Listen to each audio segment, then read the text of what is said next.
Slipper is up for grabs. The 2-year-old race was thrown wide open today following the barrier draw. Unbelievably, the superstars of the event, Star Watch and Zeditave, drew the worst possible barriers, 17 and 18. And what was billed as a match race is now full of possibilities. Needless to say, Melbourne boom colt Zeditave was the focus of attention as he aims to prove he's the best colt in the country over the Tommy Smith 2-year-old Star Watch. But where those two class colts look like running the legs off the rest of the slipper field, today's barrier draw is going to make it a very different race to last Saturday's Pago Pago, which the pair dominated with Zeditave going away from Star Watch to win. 17. Barrier numbers 17 for Star Watch and 18 for Zeditave. An amazing coincidence that the two hot shots are both so wide. Neither has an advantage over the other, but Comely Girl, the Smith filly, is now the one looming large. Everyone seems to think she'll win. You think she will? I think you really go. She had 3 runs for 3 wins. Mick Dipman thinks she's outstanding. And Zeditave trainer Angus Armanasco still believes it's a race between his horse and Star Watch, but it will be just a little bit more difficult. It's still not easy, but I still think he can overcome the bad barrier.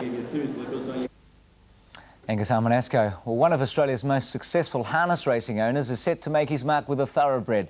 Last year, Alan Hunter won the Inter-Dominion with My Lightning Blue, and after today, he's hoping to win the South Australian Derby with Full at Last. Hunter paid $120,000 for the 3-year-old, and the ex-New Zealander won first up at Sandown. Full at Last victory was a training triumph for John Sadler. Few horses win first up over the Sandown Mile, and Harry White was again at his brilliant best. Full at Last in front, Roberts Time trying to get to it with Detnew out wide. Full at Last about a half to 3/4 in front, Hands and Hills, and is going to win. Second Roberts Time about a length further back, Detnew. Another Flemington trainer, Lee Friedman, scored a double with 2 horses who started their career with different trainers. The first, the filly, Voltage. And Voltage, Hands and Hills is coming away for a good win. Thelma Josephine second, Gay Perdita and Maiden again. Friedman followed up in the very next race with a classy Hunter's Ace. Hallstrong's finishing over the top of Hunter's Ace. Hunter's Ace took the lead, Hallstrong going at it, but Hunter's Ace has just won.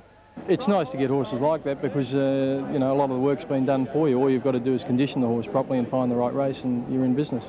And in what could be the final event restricted to female jockeys, Mandy Murfitt, a mother of 2 young children, held on in the thriller with Trentark Star. Chesterfield Bronze Order going to Trentark Star and Apple Turnover. They hit it. Trentark Star's one. He was up there and he was travelling really well for me, and I knew that he looked like he was really going to go on with it. And it got a bit close in the finish, and I really yelled. It's a wonder they didn't hear me out there. But And the quadrella today on 4 and then 3 twos, $468.55. Congratulations to Mandy there. The quad extra on 3 twos and a 14, $2,676.25. Daily double on a pair of twos, $6.15, and a big extra double for 14 and 4, $396.45. And finally, Gary McDowell has received the heaviest fine ever imposed on an Australian soccer international. McDowell, who was sent off Sunday for kicking an Israeli opponent in the head, has been fined by Frank Arop. The Socceroo coach won't say how much the fine is, only that it's the largest amount he can ever recall. McDowell is still awaiting an outcome of a FIFA investigation which could prevent him playing for Australia at the Olympics. So that's it, Tracy, David and Mal from Sport. Thank you, Bruce, very much.